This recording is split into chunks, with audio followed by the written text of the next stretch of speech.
మొక్కజొన్న తోప అంటే మనం బొంబాయి రవ్వతో ఉప్మా చేసుకుంటాం చూడు, తెల్ల రవ్వతో అలా ప్లేట్లు వేసుకుంటే ఎలా ఉంటుందో కొంచెం ముద్ద ముద్దగా అలా ఉంటుంది తోప అంటే. మనం దాన్ని ముద్ద లెక్క చేసి మొక్కజొన్న బువ్వ బొమ్మడాయ పులుసు అని పెట్టాం. అది మా చిన్నప్పుడు చాలా ఇష్టంగా, నేనే కాదు అప్పట్లో చాలా మంది, చాలా కుటుంబాలు బియ్యం తెచ్చుకోవడానికి లేక ఇలా మొక్కజొన్నలు దంపుకొని రోట్లో దంపుకొని వంట చేసుకుని తినేవాడు. నాకు చాలా గుర్తుంది ఇప్పుడు కూడా అది. అసలు ఆ టేస్ట్ కానీ ఆ టేస్ట్ కానీ మా అమ్మ చేసే విధానం చూసి నేను ఇప్పుడు కూడా చాలా ఫీల్ అవుతాను నేను. అదే మనం చేసి చేయలేమేమో డాడీ, రోట్లో దంపలేమేమో డాడీ అన్నాడు మా అబ్బాయి. లేదు చేస్తాను, దంపుతాను, ఈ వీడియో చేయాలి నేను. ఇది మా అమ్మ మాకు ఇచ్చిన ఒక గుర్తింపు లాంటి గుర్తింపైన ఉంటాయి కదండి, దాన్ని చూపించాలా మన సబ్స్క్రైబర్స్. చాలా మందికి అది తెలియదు ఇప్పుడు జనరేషన్ కి యాక్చువల్ గా, అసలు ఆ పేరు కూడా వినుండ్రు. అలాంటిదైనా మనం పరిచయం చేస్తే చూస్తారు.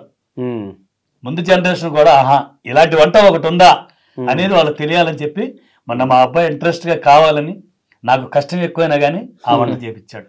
దాన్ని అలాగే చాలా బాగా చేసాం, ఆస్వాదిస్తూ అలాగే తిన్నానండి నేను. వీడిని రారా అంటే లేదు, నీ ఆస్వాదన, నీ తిండి, నువ్వు ఇష్టపడి చేసిన వీడియో కాబట్టి అది నీ ఒక్కడికే సొంతం. నువ్వు ఎలా తింటావో, ఎలా మన సబ్స్క్రైబర్స్ కి రీచ్ అవుతావో, ఈ పాతకాలం ఫుడ్ చేసి తిని అలాగే నీ స్టైల్లో నువ్వు చేయంటే నన్ను ఒక్కడనే కూర్చోబెట్టి తినిపించారు దుర్మార్గుడు. ఆ రోజు ఆ పక్కన కూర్చొని టేస్ట్ తిన్నాను, తర్వాత తిన్నానండి. అదే టేస్ట్ తిన్నాను తర్వాత మనకు ఉప్మాలానే ఉంది ఆల్మోస్ట్. అది చాలా బాగుంది, ఆరోగ్యవంతమైన ఫుడ్ అండి, ప్రోటీన్స్ ఫుడ్. మొక్కజొన్న కదా, అందులో మనం బాయిల్ చేసాం, నూనె గిని ఏముండదు, చక్కగా వేడి నీళ్ళలో మరగబెట్టి తిన్నాం కాబట్టి. ఇప్పుడు మనం ఉప్మాలంటే ఆయిల్ వేస్తాం, తిరగమూత వేస్తాం, దీనికి ఏముండదు. ఓన్లీ ఫస్ట్ వాటర్ బాయిల్ చేసుకోవటం, అందులో కుక్ చేయటం, చక్కగా చల్లారినాక వంట చేసుకోవటం, ఈ బొమ్మడాయల పులుసు చేసుకోవడం, తింటాం. ఆ రోజు బొమ్మడాయల పులుసులో కూడా ఆయిల్ ఎక్కువ వేయనిలా మా అబ్బాయి. మా డాడీ కొంచెం చెయ్యి ఆయిల్ దగ్గర ఎక్కువ వెళ్ళిపోద్ది అనమాట, తీయించేస్తుంటారు. చూడు డాడీ అని అంటే చెంచాలతో అలవాట్లేదు డాడీకి, ఎప్పుడు ఇలా వెళ్ళిపోద్ది చెయ్యి. వాళ్ళ జగ్గులు తీసుకుని పోయినా కదండి హోటల్లో అంటే, నా భార్య ఎప్పుడు అనుకుంటే చెప్పుద్ది, నీ చెయ్యి వాటం ఎక్కువ, ఆయిల్ ఎక్కువ పోయొద్దు, పసుపు ఎక్కువ వేయద్దు, ఉప్పు ఎక్కువ వేయద్దు, కంట్రోల్ గా చెయ్యి, 10 మంది చూసేది.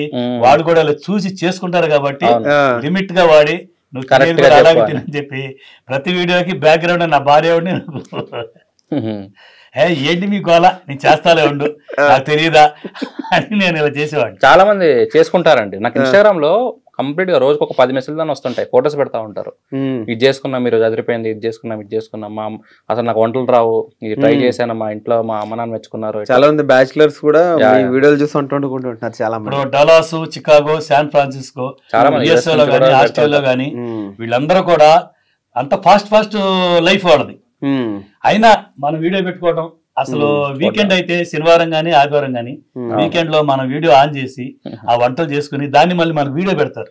అంకుల్ గారు ఈ రోజు మీరు వంట నేను చేశాను, ఇదిగో చూడండి, అబ్బా అబ్బబ్బా అని ఒకసారి అనిపించుకుంటారు. చిన్నపిల్ల అసలు డాడీ వీడియో పెడితేనే తింటున్నారు, నాకు వీడియోస్ పెడతా ఉంటారు. ఇదిగో తాత వీడియో వచ్చింది, తాత తాత అంటుంటారు, చూసి తింటా ఉంటారు.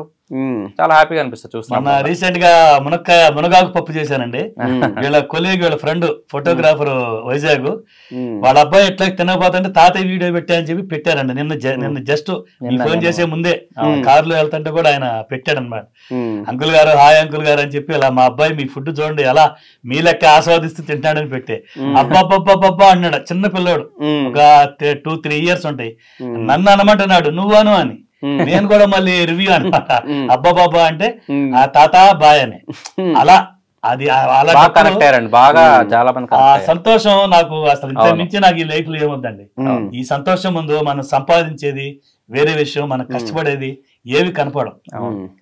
ఎందుకంటే మనం చేసే పనిలో ఎదుటి వాళ్ళు మనకు మెచ్చుకుని తాకీదు ఇచ్చినప్పుడు చాలా బాగుందని, పిల్లలతో సహా మనకు ఎదురుగా రివ్యూ ఇచ్చినప్పుడు ఆ సంతోషం అంటే ఎనలేని, డబ్బుకి వెలగట్లేని సంతోషం అండి అది.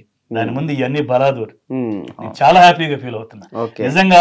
మా అబ్బాయి ఈ ఛానల్ పెట్టి ఈ విధంగా నాతో వంటలు చేయించి ఈ విధంగా నన్ను ఈ రోజున తీసుకొచ్చి ఈ స్టూడియోలో మీ ముందు ఇంటర్వ్యూ కూర్చోబెట్టాడంటే అది నా family greatness. First of all నా చిన్న కొడుకు. ఎప్పుడైనా బాధపడ్డారా? ఎక్కడైనా లాస్ అయ్యారా? ఎవరికైనా డబ్బుల విషయంలో కానీ సంథింగ్ ఏదైనా, అయ్యో అక్కడ అలా చేసానని ఎప్పుడైనా బాధపడ్డారా? బాధపడ్డ రోజులు చాలా ఉన్నాయండి. కానీ అది ఎలాగంటే ఎవరన్నా బాధపడతానే నేను చూడలేనండి. నాకు చేతైన రీతిలో ఇప్పుడు మీరున్నారు, సపోజ్ నేను అడగగానే మీరు ఒక అమౌంట్ ఇస్తారు, వెంకటేష్ గారు 10,000 ఇవ్వండి నాకు అవసరం, మీ తర్వాత ఇస్తాను మీ దగ్గర తీసుకోవడం, ఆ బాధపడే వాళ్ళ అవసరం తీర్చడం, వాళ్ళు ఇవ్వలేకపోవటం, మీకు డబ్బు నేను కట్టడం, ఇలాంటి సిచ్యుయేషన్లు చాలా జరిగింది నా లైఫ్. అవే ఉన్నాయి మొత్తం అంతా. చాలా అంటే ఇంకా అవి కనుక గుడ్డిగా ఇప్పుడు మీరు వచ్చి అడిగారంటే వేరే వాళ్ళ అప్పు చేసి ఇస్తా ఉంటాడు, అంత ఆలోచించి మన దగ్గర ఉంటే ఇద్దాం అట్లా లేదు. చాలా వరకు మేము ఇప్పటివరకు యూట్యూబ్ వచ్చే వరకు ఇంకా మనము మాకు ఇంకా సేవింగ్స్ లేవు, ఏం సంపాదించలేదు అంటే అదే కారణం. అంటే ఇప్పటికి ఇస్తున్నారు ఇంకా? లేదన్న ఇప్పుడు అంతా నేను ఇప్పుడు ఫైనాన్షియల్ మొత్తం మా అబ్బాయి అంటే ఇంక సేవ్ చేసుకుంటున్నా, జాగ్రత్త పడుతున్నాం అంతే. నేను ఎప్పుడైతే అలా దెబ్బతిన్నానో తర్వాత ఫైనాన్షియల్ అంతా మా మిస్సెస్ కి అప్పు చెప్పేశానండి. మా మిస్సెస్ సేవ్ చేసిన తర్వాత మేము విజయనగరంలో ఒక హౌస్ కొనుక్కోవడం, 2 BHK హౌస్ కొనుక్కోవడం, ఆమెకు అప్పు చెప్పిన తర్వాత మా మిస్సెస్ చాలా పొదుపరి. మీరు కష్టపడ్డారు, కష్టం చాలా కష్టం చాలా ఊహ తెలిసినప్పటి నుంచి నేను చూస్తున్నాను డాడీ పడే కష్టం. మా మిస్సెస్ కష్టం ఉందో నా కష్టం తక్కువేనండి యాక్చువల్ గా. ఇద్దరు అంటే నన్ను అడిగితే ఇద్దరు మొత్తం ఆమెకు అప్పు చెప్పిన తర్వాత ఆమె చాలా పొదుపరి, ఏదైనా అవసరం అయితేనే వాడుదు, లేకుంటే ప్రతిదానికి ముందుగా వెళ్ళి డబ్బు ఖర్చు పెట్టు. నాలాగా ఉండాలండి ఇంట్లో ఎవరో ఒకరు సేవ్. అలాగానే నేను ఇక సైడ్ అయిపోయానండి, మొత్తం మా మిస్సెస్ కప్పు చెప్పాను. అది నేను ఎంత తొందరగా అయితే ఎంత లేట్ గా అయితే పోగొట్టుకున్న డబ్బులు సంపాదించిందంత అంత తొందరగా అతి తక్కువ టైంలో నా భార్య సేవ్ చేసి 2 BHK ఇల్లు కొనేసింది. అది నాకు చాలా హ్యాపీ అండి.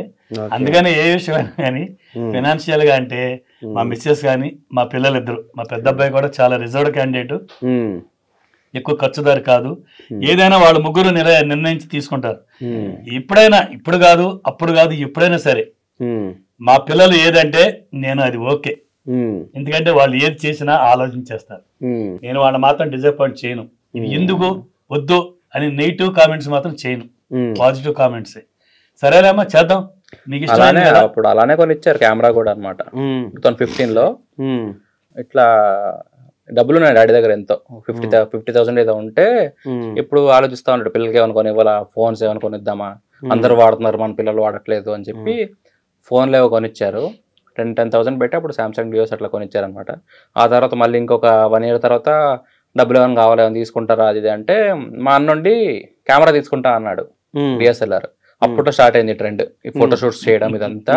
మా అన్న తీసుకున్నాడు కెమెరా, నేను కాదు. నువ్వేం తీసుకోండి నాకు తెలియదు అన్న, నాకేం తెలియదు ఏం తీసుకో, నువ్వు ఉంగరం చేయించుకో అని చెప్పి డాడీ ఉంగరం చేయించి నాకు ఉంగరం పెట్టించారు. వాడికి 30,000 పెట్టి కెమెరా కొన్నారు, నాకు 20,000 పెట్టి ఉంగరం చేయించారు అనమాట. వాడికి 2-3 రోజులు అది బోర్ కొట్టేసింది కెమెరా. వెళ్ళాడు, ఫోటోలు తీసుకున్నాడు, అంతా చేసుకుంటా ఉన్నాడు. నాకు తెలియకుండా అసలు చిన్నప్పటి నుంచి నాకు ఈ డిజిటల్ ఈ ఫొటోస్ కానీ ఇవన్నీ ఇష్టం, తెలియకుండానే ఫొటోస్ ఎడిట్ చేయడం మొబైల్లో చిన్నప్పటి నుంచి అది ఉంది. కానీ అదే ఇంపార్టెంట్, ఐ మీన్ అది దానివల్ల డబ్బులు చేయొచ్చు, దాని మీద ప్యాషన్ ఏర్పడుద్ది అని చెప్పి నాకు ఏ రోజు అనిపించలేదు. మా మామ కూడా, మా అమ్మ వాళ్ళ తమ్ముడు ఉన్నాడు, అరే నువ్వు ముంబైకి రారా నువ్వు, మా మామ VFX ఆర్టిస్ట్ అనమాట, రారా నువ్వు అక్కడ ఫోటోగ్రఫీ నేర్చుకుందువు అని చెప్పి అన్నాడే. పో మామ ఏంది ఫోటోగ్రఫీ ఏంది అది ఏంది అని చెప్పి అనేవాడిని అప్పట్లో. ఎప్పుడైతే మా అన్నకు బోర్ కొట్టి వదిలేసాడు ఇంట్లో, నేను ట్రై చేసేవాడిని. మా ఫ్రెండ్స్ ని తీసుకెళ్ళి నేను ఫొటోస్ తీసేవాడిని అనమాట, వాళ్ళ ఫోటోషూట్లు చేసేవాడిని. చేస్తూ చేస్తూ చేస్తూ నాకు అది అంతా నచ్చింది. దాని ఫోటోగ్రఫీ సైన్స్ కదా ఆల్మోస్ట్, అది అదంతా నచ్చింది. జనాలు కూడా అప్పుడు బాగున్నారు నువ్వు తీసే ఫోటోలు అనడము, అదే మెయిన్. ఎప్పుడైనా సరే అప్రిషియేషన్ అనేది నన్ను ఈ రోజు వరకు తీసుకొచ్చింది అనమాట, బూస్ట్ నడిపిస్తా ఉంటది. వాళ్ళ ఫొటోస్ తీయడము, తర్వాత వాళ్ళకి ఎడిట్ చేసేవడము, ఆ తర్వాత ఇంకా అలానే నేను తీసిన ఫొటోస్ అన్ని బీచ్కి వెళ్ళి తీసేవాడిని చాలా వరకు. బీచ్ ఫొటోస్, నేచర్ ఫొటోస్ ఇవన్నీ తీసేవాడిని అప్పటి నుంచి.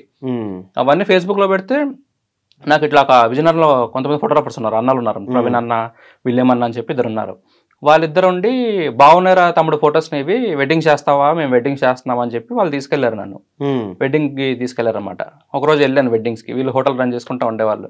వెళ్ళాను, అక్కడ గ్రూప్ ఫొటోస్ ఇస్తాం కదా మనము, సో ఆ ఫొటోస్ తీసేవాడిని. స్టార్టింగ్ లో ఒక 2 days వర్క్ చేస్తే నాకు 2,000 ఇచ్చారు. అప్పుడు 2,000 ఇవ్వగానే అదే నా ఫస్ట్ శాలరీ 2,000 అనమాట. తెల్లారుజాను వీళ్ళు ఇడ్లీ సాంబార్ ఇవన్నీ అమ్ముతున్నారు, తీసుకొచ్చి అమ్మ ఇదిగో అమ్మ 2,000 ఇది ఫస్ట్ శాలరీ డబ్బులు ఇచ్చారు వాళ్ళు.